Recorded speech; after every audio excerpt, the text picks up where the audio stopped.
Donc voilà, les relations entre l'Union européenne et les États d'Afrique, des Caraïbes et du Pacifique. Quelques repères historiques à la veille de la définition de la mise en place d'un nouveau partenariat. Ces relations sont très anciennes puisqu'elles remontent au traité de Rome du 25 mars 1957. Comme on l'a rappelé tout à l'heure, au moment de la construction européenne, principalement des traités de Rome, puisque dans la CECA, la Communauté européenne du charbon et de l'acier, l'outre-mer a été mis à part. Donc, lors des négociations qui ont débouché sur les traités de Rome, on a pris en compte certains pays et territoires qui, comme dit le traité de Rome, entretenaient des relations particulières avec certains États membres. Ces termes élégants étant faits pour désigner en fait les colonies et quelques États membres qui étaient concernés par ces colonies et qui avaient des relations privilégiées, préférentielles qui avaient été établies avec ces territoires. Et ces territoires ont été pris en compte sous l'appellation des pays et territoires d'outre-mer. Ils étaient très nombreux au départ. La partie 4 du traité de Rome leur a été consacrée et puis ensuite il y a eu de nombreuses accessions à l'indépendance et il ne reste plus aujourd'hui que 25 pays et territoires d'outre-mer. Demain il y en aura peut-être encore beaucoup moins parce qu'il y en a 12 qui sont reliés au Royaume-Uni. On ne sait pas d'ailleurs exactement ce que vont devenir les pays et territoires d'outre-mer reliés au Royaume-Uni après le Brexit. Et qui intéresse donc 4 États membres. En liaison avec le mouvement d'indépendance que j'évoquais à l'instant, il y a de nombreux pays et territoires d'outre-mer qui sont devenus des États souverains, et les relations établies avec l'Union européenne et ses États membres ont été prolongées dans le cadre d'accords internationaux cette fois-ci. Et on a appelé cette association des anciens pays et territoires d'outre-mer devenus indépendants, on l'a appelée l'association externe pour la distinguer de l'association interne qui continue de régir les relations avec les pays et territoires d'outre-mer. Alors ça a commencé d'abord avec les États d'Afrique, les États africains et malgaches associés, les EMA, qui ont passé 2 conventions de Yaoundé en 1963 et 1969, conventions conclues pour 5 ans, et pour faire fonctionner ces conventions, pour organiser l'aide accordée par la Communauté économique européenne à ces pays, un fonds européen de développement a été mis en place, qui fonctionne d'ailleurs aussi bien sur les pays et territoires d'outre-mer que sur les pays africains et malgaches associés, un fonds européen de développement. Ces fonds européens de développement se sont succédés de convention en convention. Depuis l'origine, il y a 11 FED qui ont été mis en place, fonds européens de développement. Le premier couvrant la période 59-63 et le dernier actuellement en cours couvrant la période 2014-2020. Avec l'association externe, mise en place avec des États indépendants, les anciennes colonies sont devenues des partenaires. C'est un partenariat qui se met en place et pour symboliser la mise en place de ce partenariat, on crée des institutions paritaires qui traduisent l'idée d'un équilibre dans les relations entre les deux groupes,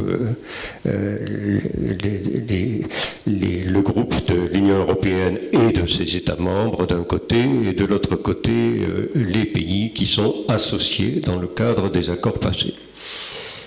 Ce partenariat va devenir le partenariat avec les ACP, pays d'Afrique, des Caraïbes et du Pacifique, en 1975, et ça donnera ce qu'on a appelé, autour de 4 conventions signées à Lomé, Lomé 1, Lomé 2, Lomé 3, Lomé 4, il y a même eu Lomé 4 bis. Autour de ces conventions, ça donnera le système qu'on appelait le système de Lomé, qui a été présenté pour différentes raisons, on va le voir, comme un système exemplaire, mais qui n'a pas forcément donné les résultats qu'on attendait de lui. Et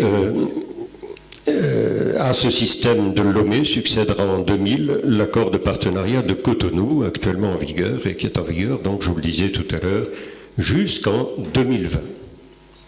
Donc on va rappeler les éléments caractéristiques de ce partenariat, de son évolution. Et puis, ensuite, on s'interrogera sur les perspectives d'avenir à la suite des négociations en cours.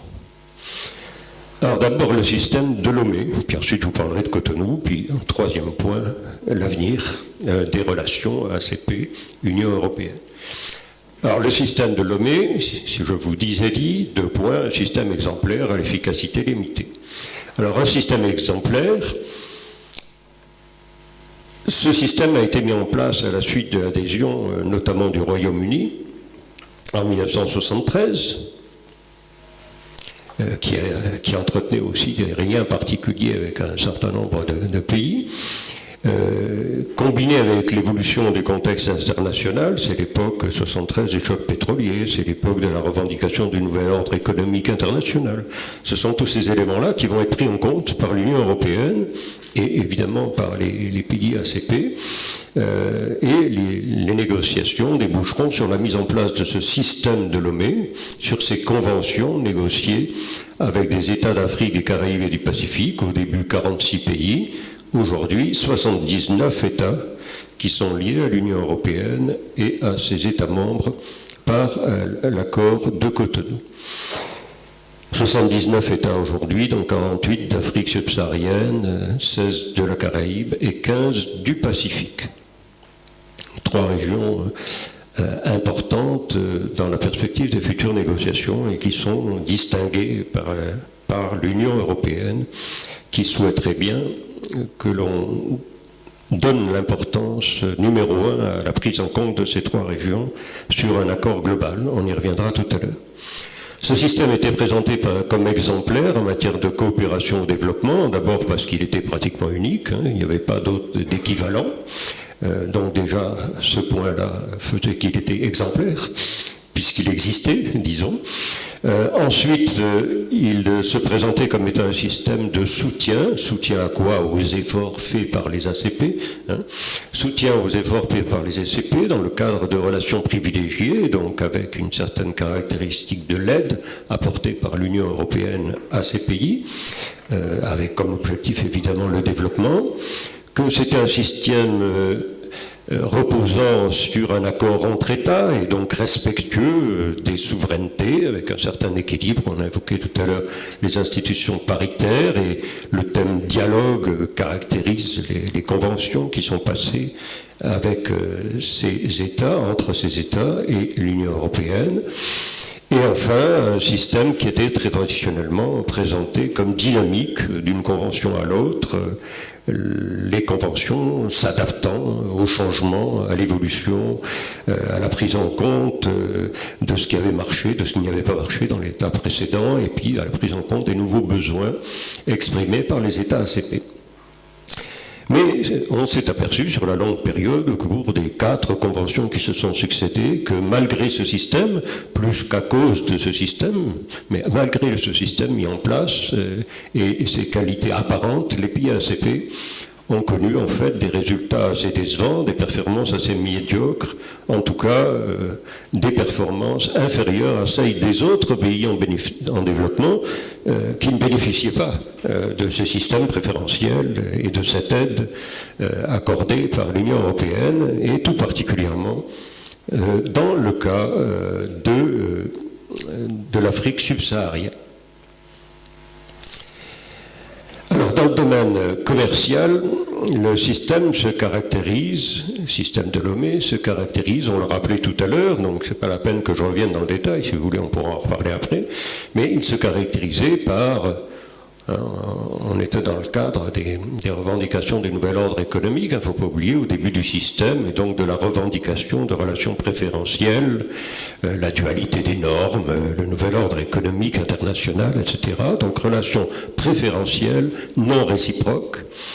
C'est l'époque où a été mis en place le STABEX, détérioration des termes de l'échange, stabilisation des recettes d'exportation liées aux produits de base, qui constituent l'essentiel des exportations des pays ACP, le SISMIN pour les produits miniers, pour développer des entreprises dans ce secteur avec une aide particulière, et puis toute une série de protocoles et arrangements spéciaux concernant un certain nombre de produits sensibles qui posaient plus ou moins des problèmes à l'Union européenne, avec des systèmes de quotas et d'accès au marché, disons, contrôlés pour un certain nombre de produits originaires des ACP.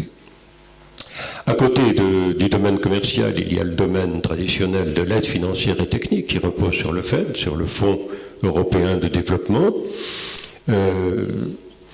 Alors, au fil des différentes conventions, on note une augmentation régulière et constante de l'aide. Mais le plus important, disons, dans l'aide accordée par l'Union européenne, c'est pas tellement son montant, même s'il est relativement intéressant, encore que quand on parle d'aide de l'Union européenne, hein, c'est l'Union européenne et ses États membres, parce que l'aide de l'Union européenne, elle est vraiment ridicule. C'est surtout l'aide de ses États membres. Donc, si on additionne l'aide de l'Union européenne et de ses États membres, on arrive à des sommes évidemment assez intéressantes, mais ce qui caractérise l'aide de l'Union européenne, c'est qu'elle consiste essentiellement en subventions. Donc c'est une aide avec un degré de libéralité assez élevé qui est accordé aux ACP. Ensuite, je vous ai dit, les relations sont respectueuses de la souveraineté des États ACP, donc reposent sur un dialogue d'abord pour conclure la convention entre les groupes, le groupe des ACP d'un côté, qui vient rétablir le déséquilibre qui existerait entre chaque État et l'Union européenne. Là, c'est une négociation qui se déroule en groupe, donc ce qui rétablit un petit peu l'équilibre entre les partenaires qui négocient. Le dialogue se poursuivant dans le cadre d'institutions communes, paritaires, et également, progressivement, à la demande, il faut le dire, de l'Union européenne plus que des ACP, s'est mis en place aussi un dialogue d'abord sur les politiques, qui est devenu ensuite un dialogue politique entre l'Union européenne et les pays ACP qui respectent a priori apparemment les souverainetés des ACP, on y reviendra tout à l'heure.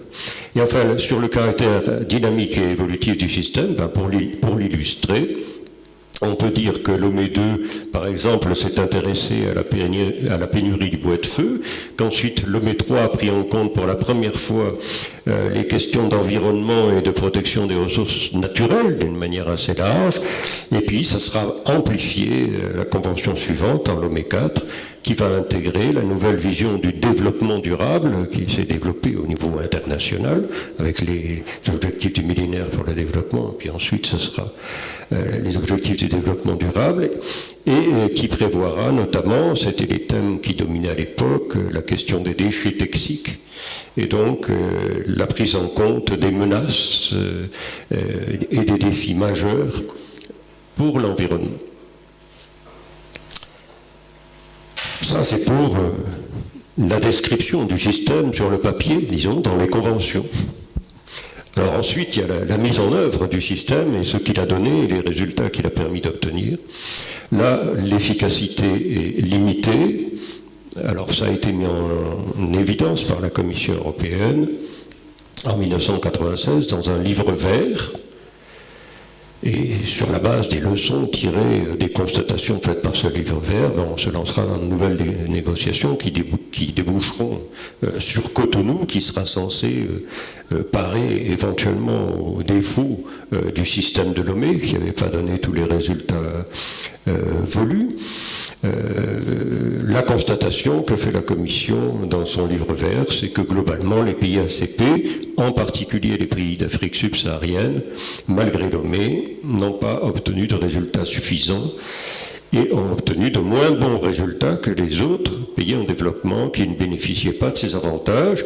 Il en résulte l'idée d'une marginalisation des ACP dans l'ensemble des pays en développement, que ce soit au niveau de l'aide comme dans le cadre du commerce, Dans le cadre du commerce, c'est bien parce qu'on est rentré progressivement dans une phase de développement du commerce et du libre-échange et de la libéralisation des échanges au niveau international, ce qui va forcément dans le sens d'une érosion progressive des préférences. Les autres pays qui ne bénéficient pas des conventions bénéficiant d'un accès de plus en plus facile au marché de l'Union européenne et de ses États membres, ce qui relativement diminue évidemment les préférences dont bénéficiaient les ACP d'après les conventions. Et pareil, dans le cadre général d'une diminution de l'aide au niveau international, une marginalisation aussi des ACP au niveau de l'aide. Dans le domaine du commerce et des investissements, les résultats obtenus par les ACP ne sont pas bons. Les exportations restent toujours spécialisées sur l'exploitation primaire des ressources naturelles, les produits de base, les matières premières. Et on constate que malgré le système préférentiel de Lomé, non réciproque, les parts de marché détenues par les ACP ne cessent de diminuer, de décroître tout au long des conventions de Lomé. Et les pays ACP ne bénéficiant pas non plus d'un développement des investissements qui leur seraient nécessaires pour réaliser leur développement. En même temps, on a les opinions publiques qui commencent à douter de la nécessité de maintenir l'aide aux pays ACP ou aux pays en développement en général, mais disons aux pays ACP en particulier, en raison du développement de la corruption, du thème de la bonne ou de la mauvaise gouvernance qui fait son apparition, et donc on montrait du doigt les ACP en disant mais est-ce qu'on doit continuer d'aider des pays qui ne sont pas bien gouvernés qui ne respectent pas les droits de l'homme, dans lequel la corruption est généralisée, etc. Donc il commençait à y avoir une opinion publique assez défavorable au maintien de l'aide aux ACP. C'est donc le moment où les droits de l'homme vont devenir un élément essentiel de la coopération. Une condition de l'attribution de l'aide. L'attribution de l'aide de l'Union européenne va devenir conditionnelle, alors qu'au départ, elle était relativement neutre par rapport au régime politique, respect ou pas des droits de l'homme, etc. On considérait que tout ça, c'était des affaires intérieures, et que l'aide avait une certaine neutralité. Là, maintenant, on pose des conditions pour accorder cette aide. On met en place, contre la volonté des ACP, avec là beaucoup de réticence des ACP, on finit d'une convention à l'autre par mettre en place progressivement un mécanisme de contrôle qui pourra éventuellement déboucher sur des sanctions pour les pays ACP qui ne respecteraient pas les règles en matière de droits de l'homme, d'état de droit, etc., de bonne gouvernance. Et donc cette évolution vient accompagner en même temps la diminution de la part des ACP dans l'aide apportée par la communauté et ses États membres à ces États. Alors l'étape suivante, après le système exemplaire de Lomé et ses résultats plus que mitigés, on arrive au partenariat de Cotonou, à la fois un mélange de continuité et de changement. L'accord de partenariat ACP-Union européenne qui a été signé le 23 juin 2000. Alors là, l'accord a été signé pour une durée de 20 ans. Au début, les accords avec l'Union européenne étaient signés pour 5 ans, puis ensuite, dans le cadre de Lomé, ils sont passés à 10 ans. Et ensuite, avec Cotonou, on va signer une convention pour une durée de 20 ans.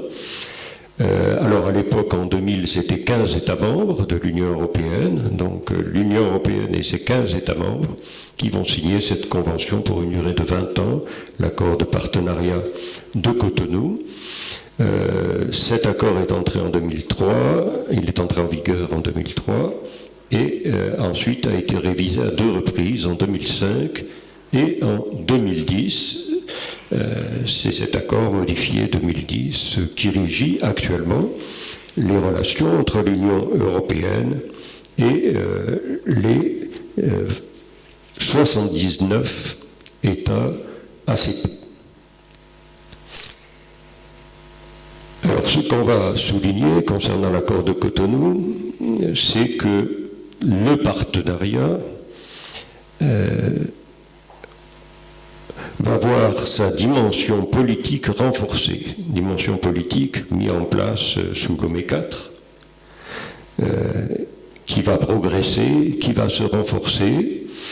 La lutte pour la pauvreté est au centre de ce partenariat, est au cœur de la coopération pour le développement. Le Fonds européen de développement continue évidemment d'exister et va assurer l'opérationnalité de la Convention au niveau de l'aide.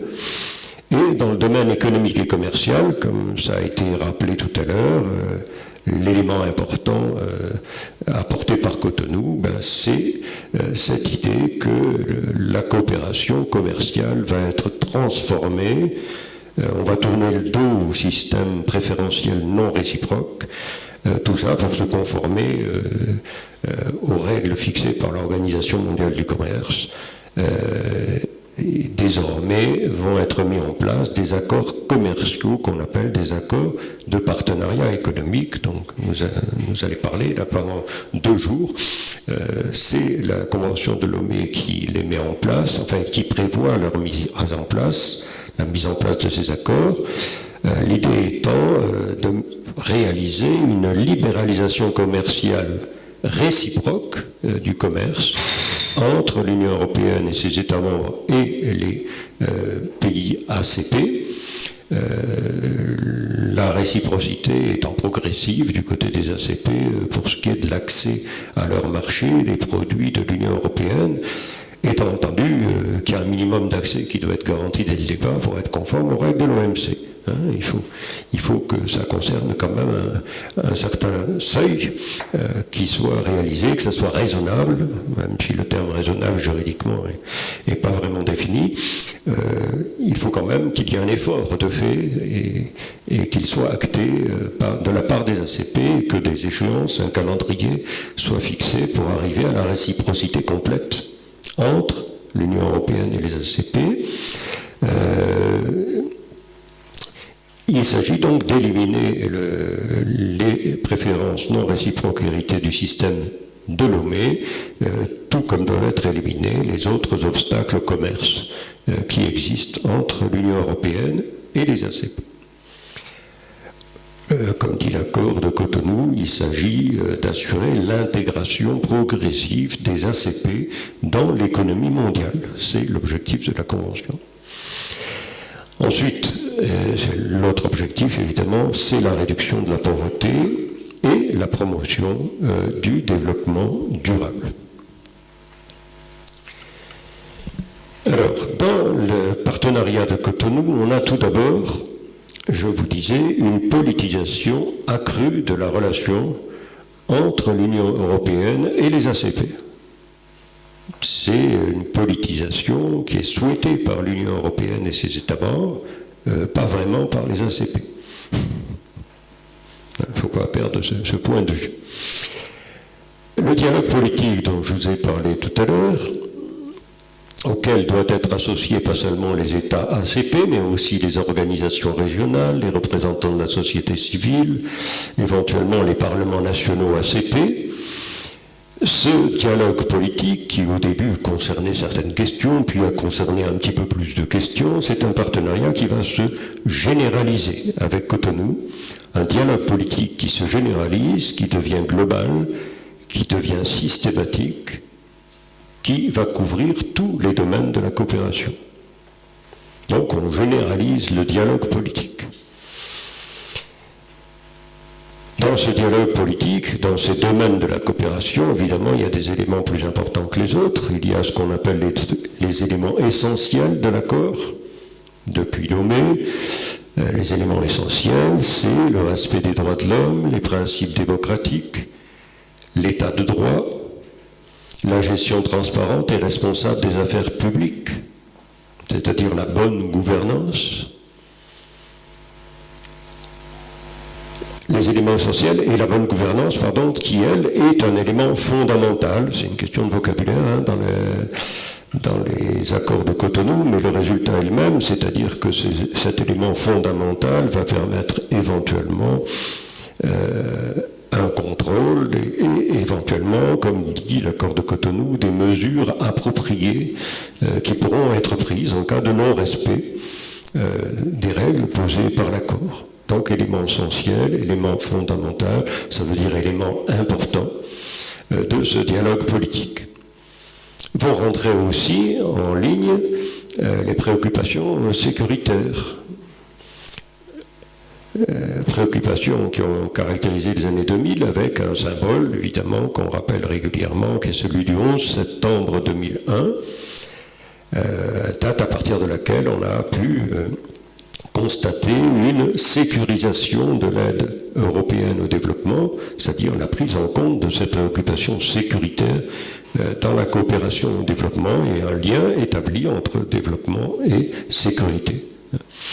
Le dialogue politique dans l'accord partenariat de Cotonou devient pas seulement un dialogue pour le développement, pour lutter contre la pauvreté, ça devient un dialogue qui est une contribution à la paix, à la sécurité et à la stabilité,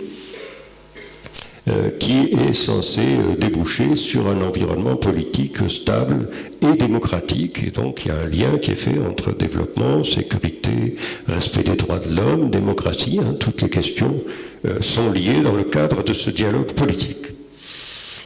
Il y a des dispositions qui seront rajoutées en 2005 et 2006 à l'occasion des deux modifications de l'accord de Cotonou qui vont renforcer encore la dimension du dialogue politique et notamment le dialogue politique en matière de sécurité et pour souligner l'interdépendance entre les notions de sécurité et les notions de développement tout en soulignant progressivement de plus en plus le rôle important des organisations régionales dans la consolidation de la paix, dans la prévention et le règlement des conflits, et dans la lutte contre ce qu'on appelle les mesures sécuritaires nouvelles et croissantes, trafic de drogue, trafic de migrants, etc.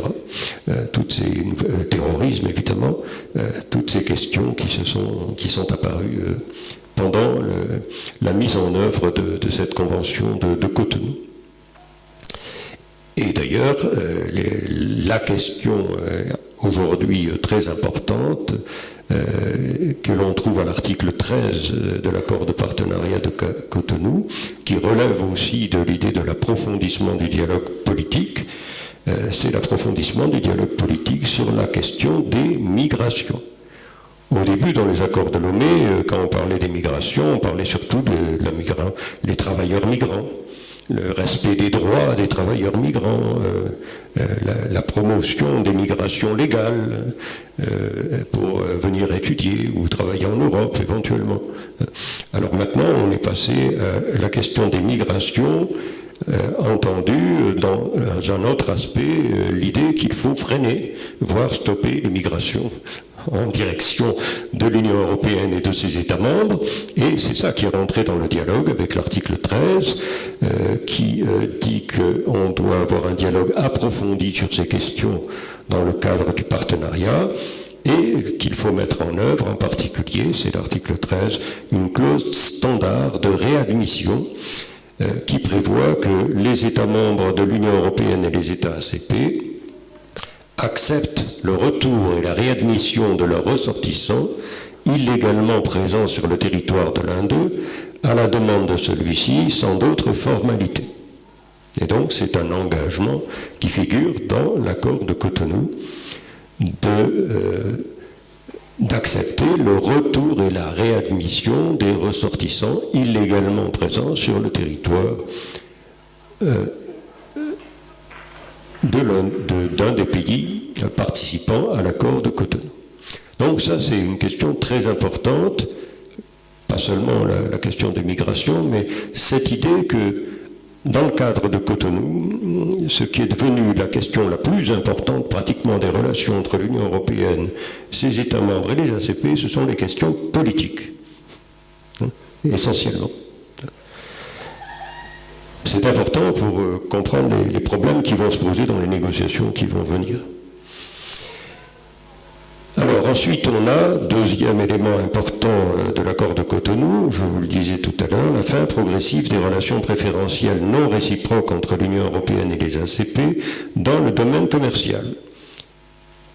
Pendant longtemps, on a établi, depuis 1964, avec la Convention des Nations Unies sur le commerce et le développement, on a établi un lien étroit entre commerce et développement. Convention des Nations Unies sur le commerce et le développement. Donc, traditionnellement, on allait aider au développement à travers le commerce. Avec Cotonou, c'est terminé. Il n'y a plus de lien entre commerce et développement. On sépare la notion d'aide et de politique commerciale. L'aide au développement, c'est une chose, la politique commerciale, c'est une autre. Il est marqué dans l'accord Cotonou à l'article 34, paragraphe 2, que le but ultime de la coopération économique et commerciale, c'est de permettre aux États ACP de participer pleinement au commerce mondial. Donc, rupture du lien entre commerce et aide au développement. Ensuite, la caractéristique, je vous indiquais tout à l'heure, de l'accord de Cotonou, c'est le remplacement progressif des préférences non réciproques par la mise en place de zones de libre-échange d'ici 2020 sur la base de la constitution de 7 blocs régionaux avec lesquels l'Union européenne négocierait des accords commerciaux bilatéraux. Alors, je signale au passage, mais c'est pour ça que la conférence est quand même très intéressante de ce point de vue-là, puisqu'on va pouvoir parler beaucoup du rôle du développement des liens au niveau des régions. Il n'y a pas la région de l'océan Indien dans ces blocs régionaux. Les blocs régionaux pris en compte par l'Union européenne, il n'y a pas l'océan Indien. Ça n'en fait pas partie. Donc, on en reparlera, je pense, peut-être tout à l'heure. Et il est prévu donc de passer des accords commerciaux qu'on a appelés des accords de partenariat économique qui, on l'a déjà dit plusieurs fois, doivent supprimer progressivement les entraves aux échanges entre les parties et renforcer, pas seulement donc les entraves aux échanges, mais renforcer la coopération dans tous les domaines en rapport avec le commerce. Pour être conforme à l'article 24 du GATT 94, les accords de partenariat économique doivent permettre l'ouverture des marchés ACP aux produits européens. Ce que je vous disais tout à l'heure, il faut que l'essentiel des échanges commerciaux soit libéralisé dans un délai raisonnable. Les conditions à réunir pour que ces accords de partenariat soient valables du point de vue du contrôle exercé par l'OMC sur la conclusion de ces accords et qu'ils reçoivent le label, disons, de l'Organisation mondiale du commerce comme étant de bons accords, alors que les accords de l'OMN étaient des mauvais accords du point de vue du droit de l'OMC. Les négociations ont commencé en septembre 2002, elles ont été assez laborieuses, il y a eu pas mal de difficultés dans ces négociations, ce qui est illustré par le fait d'ailleurs qu'il a été nécessaire à un moment donné, parce que les délais ne pouvaient pas être tenus, d'envisager des accords intérimaires ou des accords d'étape. Ces accords intérimaires ou accords d'étape se limitant à des accords de commerce de marchandises, et puis on verrait les autres questions un peu plus tard dans le cadre d'accords définitifs, l'idée étant de faire avancer le schmilblick, si je puis dire, en concluant au moins des accords provisoires, dans la perspective d'arriver à conclure ensuite des accords définitifs. Il y a eu quelques accords définitifs, surtout dans la région qui nous intéresse, qui ont été conclus. Mais à l'heure qu'il est, il s'agit surtout, la plupart des accords sont des accords intérimaires ou provisoires. Alors, j'ai listé juste les accords, je pense, dont on va beaucoup parler dans ces 2 jours, pour faire le point et savoir où on en est. Donc c'est sous le contrôle des personnes, des économistes surtout, qui vont étudier et nous parler de ces accords. Donc on a un accord intérimaire qui a été signé, qui intéresse Maurice, les Seychelles, le Zimbabwe et le Madagascar, accord de partenariat intérimaire. Il y a des discussions qui sont prévues là d'ici la fin de l'année pour voir justement dans quelle mesure cet accord peut être approfondi, développé sur d'autres domaines que le domaine purement commercial. Ensuite, il y a un APE régional qui a été conclu en 2014 avec les États de la communauté de l'Est africain, où on trouve le Kenya, le Rwanda, le Burundi, la Tanzanie, le Soudan du Sud. Il n'est pas encore ratifié à ma connaissance. J'ai essayé de regarder avant de partir, mais je n'ai rien trouvé par tous les États de l'Est africain, donc pas encore en vigueur. Hein. Et il y a également ce qu'on appelle un groupe APE de la Communauté pour le développement de l'Afrique australe, qui comprend un certain nombre d'États de cette organisation. Les autres États étant éventuellement appelés à participer à des APE passés avec d'autres régions, qu'il s'agisse de l'Afrique centrale ou de l'Afrique de l'Est. Là, il y a un accord global qui a été passé avec ce groupe d'États qu'on appelle le groupe APE de la SADC, qui comprend le Botswana, Lesotho, Mozambique, Namibie, Afrique du Sud, Swaziland et l'Angola, qui va pouvoir éventuellement adhérer à l'accord, qui a été signé en 2016, qui est entré en vigueur le 5 février 2018. Donc pour l'instant, c'est le seul, sauf erreur de ma part, je parle sous le contrôle des spécialistes de ces trois accords. Il n'y en a qu'un qui correspond à l'idée d'accord de partenariat économique complet, si je puis dire, et qui vient d'entrer en vigueur. Et puis on a un autre accord qui est complet mais qui n'est pas en vigueur, et on a un accord intérimaire. Alors maintenant,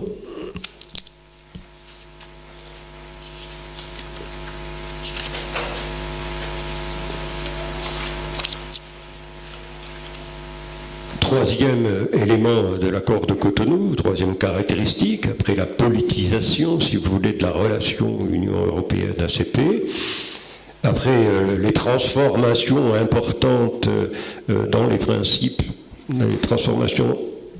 Ah oui, il ne faut pas que je traîne trop. Les transformations importantes dans les principes concernant principalement le commerce. Un petit mot pour vous parler de la réorientation de la coopération pour le développement de l'Union européenne. Alors en liaison peut-être avec le thème du lien de la sécurisation de l'aide, on dira qu'en plus du FED traditionnel et des aides accordées traditionnellement par le FED, on a d'autres instruments qui ont été mis en place, qui sont financés cette fois-ci sur le budget de l'Union et non pas dans le cadre du FED. Le FED, c'est un accord entre les États membres qui alimentent ce fonds. Sur le budget de l'Union, on a un instrument de stabilité qui a été mis en place et qui est devenu l'instrument contribuant à la stabilité et à la paix, qui vise à soutenir un partenariat passé entre l'Union européenne et l'Afrique subsaharienne en matière de sécurité, partenariat stratégique entre l'Union européenne et l'Afrique pour les projets d'ampleur continentale. Il existe aussi une facilité pour la paix pour l'Afrique qui a été mise en place en 2004 à la demande de l'Union africaine, facilité qui est financée par le FED, ce qui est aussi discuté par les pays ACP, parce qu'on fait financer par le FED la facilité par la paix, on fait financer par le FED aussi peut-être les mesures prises pour la lutte contre les migrations illégales, alors que le FED c'était pour financer le développement. Donc il y a aussi là une marginalisation en quelque sorte de l'aide accordée par l'Union européenne par rapport aux questions à proprement parler de développement. Ensuite, il y a la question de l'efficacité de l'aide avec les programmes que vous connaissez, la déclaration de Paris, le programme d'action d'Accra, qui ont posé un certain nombre de principes qui ont été repris par l'Union européenne et qu'on retrouve évidemment dans les accords de Cotonou, comme l'appropriation de l'aide et toute une série de principes qu'on retrouve dans l'accord de Cotonou, et notamment l'idée que il faut évaluer les résultats. L'aide doit être liée aux résultats, aux performances qui sont réalisées, d'où la mise en place de ce qu'on appelle une programmation glissante qui permet un contrôle au plus près de l'effectivité et de l'efficacité de l'aide. Et qui explique aussi le développement de ce qu'on appelle l'appui budgétaire, alors que pendant un temps, on s'était plutôt concentré sur de l'appui projet, et donc on fait moins d'appui projet, on fait plus d'appui budgétaire, parce que ça sera plus facile aussi de contrôler l'efficacité et la manière dont l'aide est employée. Alors là aussi, il y a un petit paradoxe, c'est que dans les principes, l'Union européenne, sur la base de ces idées que je viens d'exprimer rapidement, défend le thème de l'appropriation de l'aide par les pays qui en bénéficient, mais en même temps, dans la pratique, établit un contrôle vraiment étroit sur ce que font les pays ACP, ne tient pas forcément compte des avis qui sont donnés par les délégations régionales de l'Union européenne. L'essentiel pour l'Union européenne, c'est que les priorités politiques de l'Union européenne soient respectées sur le terrain. Et donc de plus en plus, on a une certaine domination de l'Union européenne, ce qui était le cas au départ, ce qui a été critiqué par les États ACP, qui était censé être modifié par les nouveaux principes mis en place, notamment dans l'accord de Cotonou, mais qui en pratique reste toujours sur la mise en œuvre pratique avec l'Union européenne finalement qui a le dernier mot. Alors dans les petites 10 minutes qui me restent, je vais vous présenter les nouveaux horizons qu'on peut imaginer pour les relations ACP-Union européenne, qu'on peut imaginer sur la base des mandats de négociation qui ont été définis à la fois par les ACP et par l'Union européenne. Ces mandats ont été arrêtés. Du côté des ACP, ça a été arrêté le 30 mai 2018. Ils ont tenu une session à Lomé qui a arrêté le mandat de négociation. Alors évidemment, le 30 mai 2018, c'est l'aboutissement de longues années de travaux, de négociations, de discussions entre les ACP, et notamment d'une fameuse réunion, la réunion de Sipopo, où les ACP ont décidé de rester unis. Ça, c'est ce qu'il faut retenir. C'est l'attitude de principe de départ des ACP. On veut rester unis. On veut que le groupe ACP continue d'exister. Du côté de l'Union européenne, on a une communication conjointe de 2016 où on décide qu'on va moderniser les relations Union européenne-ACP et qu'on va mettre en place un partenariat politique équilibré entre l'Union européenne et les ACP. L'idée étant de conclure un accord global et puis ensuite des accords régionaux. Cette communication de 2016 va ensuite, sur la base des travaux réalisés dans le cadre de l'Union européenne, déboucher sur la formulation d'un mandat de négociation donné à la Commission le 12 juin 2018. Alors sur la base de ces mandats définis par les ACP et par l'Union européenne, on peut dire qu'il y a des points évidemment d'accord qu'on peut trouver entre les ACP et l'Union européenne, mais il y a aussi des points de désaccord et sûrement de cristallisation d'opposition, qu'il s'agisse de l'approche générale ou de points particuliers. Alors concernant l'approche générale, schématiquement du côté de l'Union européenne, comme je vous l'ai dit, on propose la conclusion d'un socle commun, donc d'un accord global, dans le cadre duquel seraient conclus 3 pactes régionaux, ces pactes régionaux étant les pactes importants, fondamentaux. Dans l'accord global, on fixe les principes généraux, si vous voulez, et puis les vraies questions, on va les traiter dans les pactes régionaux, les 3 régions étant l'Afrique, les Caraïbes, le Pacifique. Et donc, l'Union européenne en tire la conséquence qu'il faut revoir l'architecture institutionnelle, et les institutions paritaires, etc., puisque maintenant, ce qui est important, ce sont les accords régionaux, ça n'est plus l'accord global. Donc, il va falloir adapter les institutions, et puis, il faut ouvrir à d'autres pays, les pays d'Afrique du Nord, les pays qui peuvent partager les mêmes valeurs que ceux qui vont participer aux nouveaux accords, et puis mais c'est une question qui est prise en compte déjà dans Cotonou, prendre en compte les autres acteurs, le secteur privé, la société civile, etc. Du côté des ACP, dans le prolongement de la déclaration de Sipopo, la tonalité est très différente, puisque là, on insiste, on veut un engagement unique. On veut un engagement unique parce qu'on a décidé, dans nos diverses réunions, qu'il n'était pas question d'accepter une vision qui, d'une manière ou d'une autre, arriverait à mettre en cause le groupe ACP et sa disparition et son existence. Et donc, les positions de l'Union européenne sont vues comme une menace à l'avenir du groupe ACP. Donc là, sur la question de principe, qu'est-ce qu'on fait? Un seul accord, plusieurs accords, quelle est l'importance de l'accord global par rapport aux accords régionaux? Parce que les ACP ne contestent pas l'idée de s'intéresser évidemment au développement régional, aux objectifs poursuivis au niveau de l'Union africaine pour ce qui est des pays africains, etc. Mais ils veulent qu'on reste sur la philosophie qui a été suivie jusqu'à présent d'un accord fondamental, d'un accord global dans lequel le groupe ACP existe. Et il s'agit non seulement de préserver le groupe ACP, mais il s'agit que le groupe ACP existe sur le plan international, alors que l'Union européenne rêve depuis longtemps que le groupe ACP serve les intérêts de l'Union européenne dans les organisations internationales. Ce qui n'a jamais fonctionné jusqu'à maintenant, évidemment. Et ce qui aura peu de chances de fonctionner à l'avenir, sauf peut-être justement dans les différents groupes régionaux, mais c'est pas sûr non plus. Ensuite, sur les thèmes particuliers des discussions, sur le commerce et les investissements, schématiquement là encore, parce qu'il faut que je laisse du temps pour les autres intervenants, schématiquement, on va dire que la priorité pour l'Union européenne, c'est ce qu'elle a mis en place dans le cadre de Cotonou, c'est de terminer la négociation et la conclusion des accords de partenariat économique et que la colonne vertébrale, disons, du futur accord dans le domaine commercial, ce sont les accords de partenariat économique.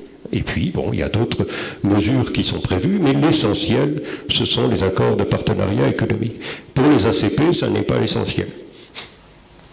Les accords de partenariat économique sont importants, mais il y a d'autres questions qui intéressent plus les ACP que les accords de partenariat économique, qui ne sont pas particulièrement convaincus de la nécessité d'accorder la priorité à ces accords de partenariat économique. Et il y a une question qui les intéresse beaucoup, c'est de savoir, dans le domaine commercial, quelles seront les conséquences, il y a une intervention qui est prévue sur ce thème, quelles seront les conséquences du Brexit sur les échanges entre l'Union européenne, ses États membres, et les États ACP.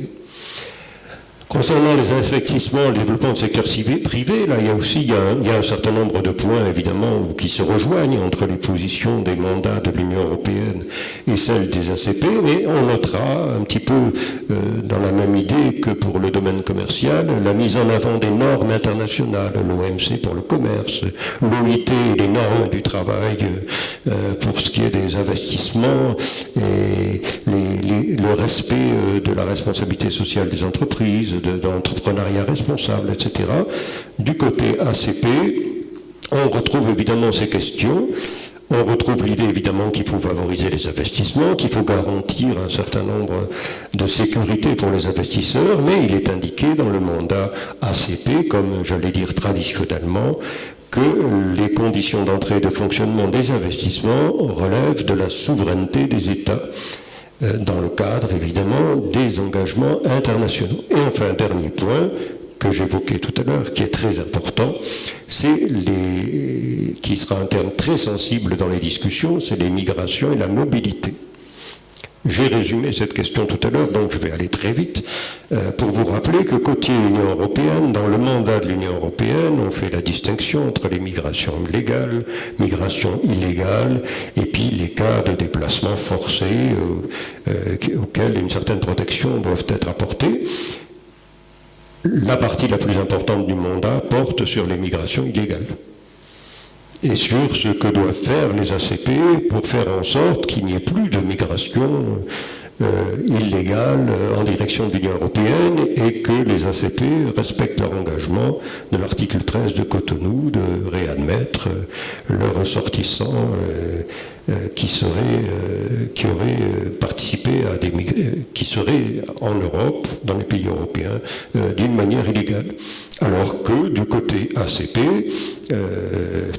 l'accent est mis sur les migrations légales, sur les droits accordés aux migrants, sur la protection des migrants, etc. Donc là, il y a une opposition très forte qui s'est déjà manifestée d'ailleurs dans les discussions entre l'Union européenne, même si l'Union européenne a promis de faire un effort sur la réduction des transferts de fonds des migrants légaux, cette fois-ci, à ce à quoi répondre les ACP, qu'il faut faire attention dans ce domaine comme dans les autres que j'ai évoqués tout à l'heure, de ne pas utiliser les montants relativement réduits de l'aide de l'Union européenne aux pays ACP pour d'autres choses que pour les questions de lutte contre la pauvreté ou de lutte pour le développement, et que l'aide du FED ne soit pas utilisée pour assurer la lutte contre les migrations illégales, comme on ne doit pas l'utiliser non plus dans les autres questions sécuritaires et autres que j'ai évoquées tout à l'heure. Si bien que je vais pouvoir conclure en signalant que globalement, du côté ACP, disons, on souhaiterait en quelque sorte freiner l'évolution qui s'est développée progressivement depuis Lomé, en particulier depuis Lomé 4, puis tout le long de Cotonou, évolution de la politisation des relations entre l'Union européenne et des ACP, qui débouche finalement sur un déséquilibre dans ces relations entre l'Union européenne et les ACP, déséquilibre dont les ACP craignent qu'il s'accentue par la division du bloc ACP avec l'approche des accords régionaux que voudrait conclure l'Union européenne avec les 3 régions qui ont été distinguées, qu'il faut bien distinguer les fonds affectés au développement des autres financements qui peuvent être envisagés dans le cadre des accords et qui espèrent un cadre solide sur les droits des migrants dans le cadre du futur accord. Et donc tout ça montre qu'on a quand même des positions qui au départ, mais bon, c'est pas étonnant dans une négociation, mais on a des positions qui au départ sont quand même assez bien caractérisées du côté de l'Union européenne comme du côté de l'Union, du côté ACP, et que ça sera évidemment intéressant de suivre ces négociations et l'évolution de ces différentes questions qui sont fondamentales pour savoir si on va pouvoir toujours continuer de parler finalement à la fin de ces négociations de relations privilégiées comme on le faisait depuis 1957, ou si on est vraiment passé dans une autre phase et si les oppositions ne seront pas trop fortes même éventuellement pour remettre en cause ces relations entre l'Union européenne et les ACP. Voilà, je vous remercie pour votre attention.